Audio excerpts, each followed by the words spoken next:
Newsfirst, face to face. Good evening and welcome to tonight's edition of Face to Face. I'm Niresh Eliathambi.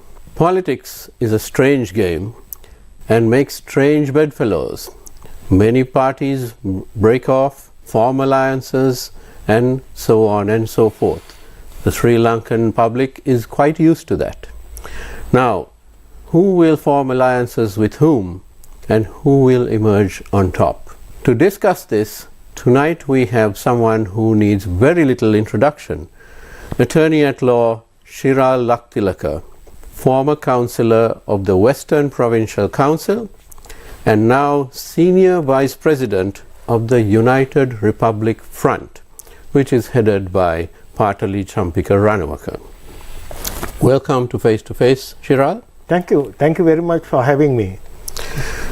Shiral, the United Republic Front is a new entity. Yes. What can the public expect of this new party in the coming election?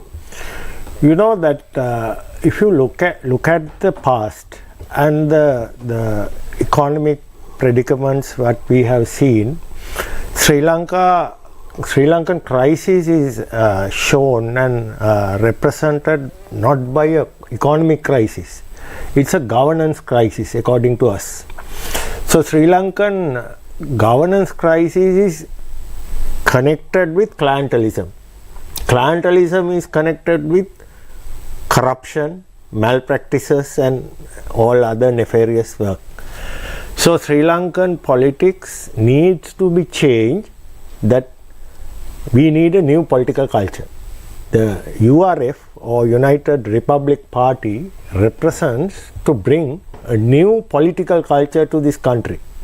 Although we are coming from various backgrounds, we all got together to create this new entity to put forward this new ideology, new worldview for Sri Lanka. So that is the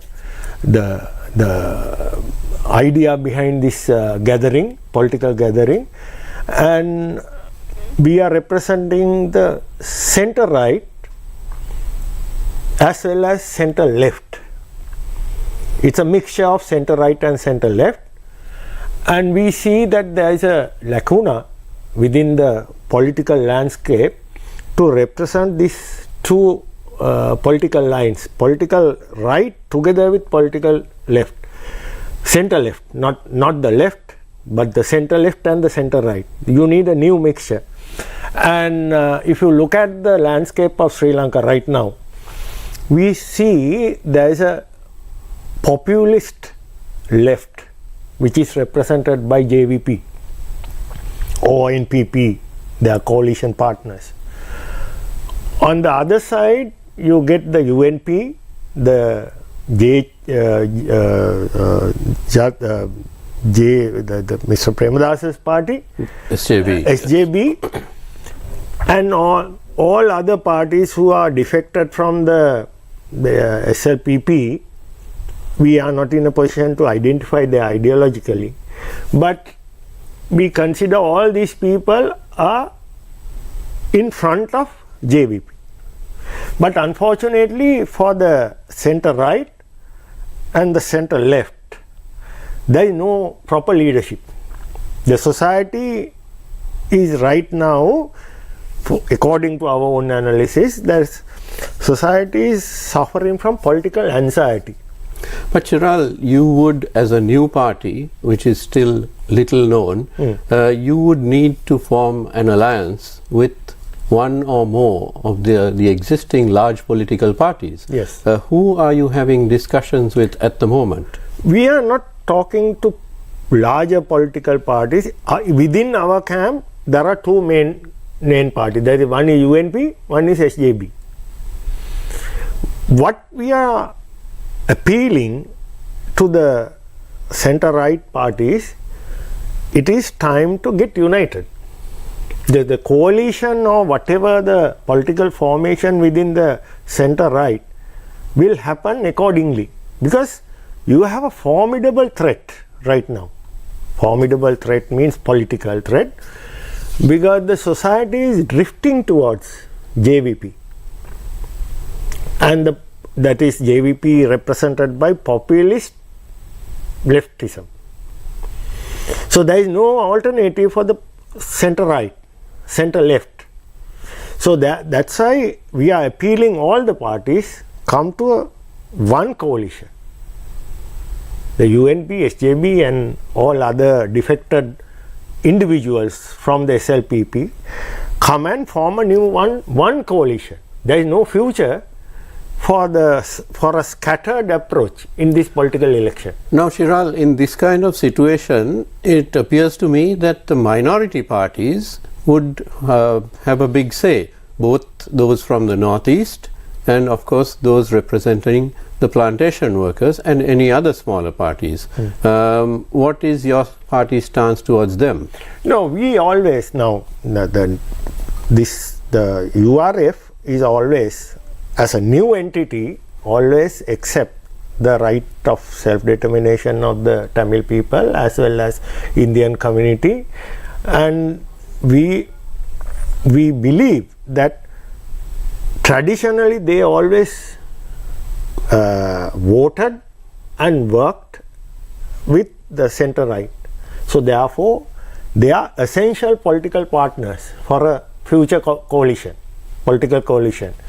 So, but you have to understand this, I don't like to use the word minority, but if you take the north and east politics or the upcountry politics or the eastern politics or the Muslim politics, they always work with center right, except for few occasions where they voted and worked with Mr. Mahinda Rajapaksa's SLPP. So in future coalition also they have a bigger role and a bigger part. So the challenging situation right now is, if you take the Tamil politics, we can see a new tendency that the certain groups belongs to Tamil political parties are now toying with an idea of fielding an independent candidate for presidency. If that is the case, this coalition politics of the center right would be very different when you face the election. On the other hand, the upcountry Tamils always work with center right. The Indian factor is also playing a role in that. The Muslims, the main two parties, always work with the center right, so there is no issue. But now the present situation is very challenging, and the Muslim political parties, according to my analysis, are expecting, like us, a united coalition, where their demand is, they are asking UNP and SJB to come together. Now, you mentioned the threat from the far left, and you use the word threat. Does that rule out any possibility of a coalition government with the NPP or JVP? Should the NPP emerge as the largest party, but if they do not have sufficient votes in parliament? Yeah, coalitions are very possible when you look at from the point of view of power.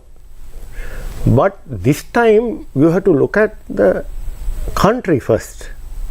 The economic crisis you have to take into account.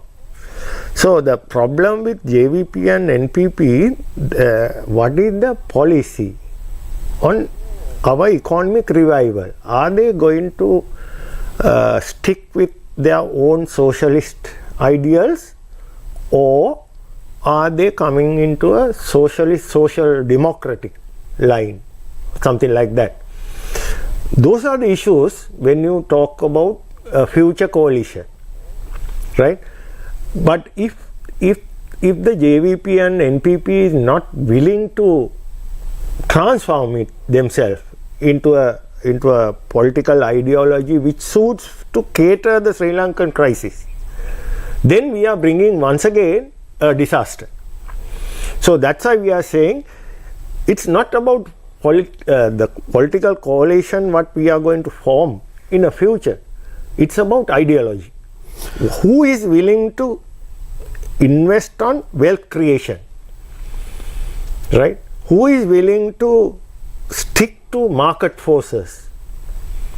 Those are the main issues in future election, not the traditional way of looking at, as you mentioned at the beginning, bedfellows. So, Shiral, what is your party's policy with regard to the recovery of the economy? We have, you know, if you have seen our papers, we have produced so much of policy papers on this issue before declaring bankruptcy and after. So our policy is that IMF plays a role. Restructuring of the macroeconomy is essential, but in addition to that, you need political economy principles to create a sustainable economy, wealth creation, job creation, and other things. So therefore, we are not against the IMF approach. That is only for a certain thing, debt restructuring. But when it comes to wealth creation, when it comes to job creation, when you create the balancing three accounts, especially the trade deficit, now through IMF you can balance the primary account and other account, but still we have not been able to deal with the trade deficit. So to get out of that political signal is, yes, we believe that our political class, which we represent, which I also part of in the past, is very non-transparent. They are corrupt up to the hilt. They are not empathetic toward people. Now, if you look at the present mentality of the society and why the people are more tilting towards JVP, they are got annoyed with the present political class. That political class is representing defilement, stealing, and you name it, every bad word you can call them is represented by the present class. So people are frustrated. People say we want a new political class to this country. So speaking of a new political culture and a new political class, what is your party's viewpoint on having more women in politics and in parliament especially, given that the number of women in our parliament is abysmally low? Yeah, we are fully committed to increase the representation of the women, not only in the parliament, all level of the governance. Right now, recently the Modi's government introduced a new legislature to bring one third of the representative at all levels. So we are also committed for that policy, but our explanation to bring that concept a reality is that we need a structural changes to the constitution. Yes, but would you, now you mentioned Prime Minister Modi's one third in all levels of politics for women. Would you support such a move in Sri Lanka? Yes, of course. Yes, we need. One day we have to go into that, because now still the Sri Lankan politics belongs to male politics. We have to change that. So most of these problems we are adhering is because of this so-called male politics, right? So we have to change that. And could you comment on the policies of the present government where the economy is concerned? Are they the correct policies, or do you believe that they are disastrous in themselves? It's a mixed reaction from our point of view. We believe that you need a macro level restructuring, debt restructuring. Up to that level, this government has done a good job. There is no argument on that. But when it comes to application of those restructuring policies, we have a doubt as well as criticism. Now, for instance, if you take the present government policy on local debt restructuring, we are against that policy. The way they have not touched the rich investors, but touched the EPF funds. The way they have touched the EPF funds, we thought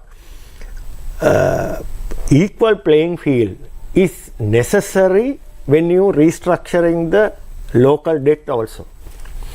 When it comes to other areas like let's say SOEs restructuring, there should be a national policy. The way you are closing down or restructuring or amalgamating with another entity or privatization, there is no such a policy.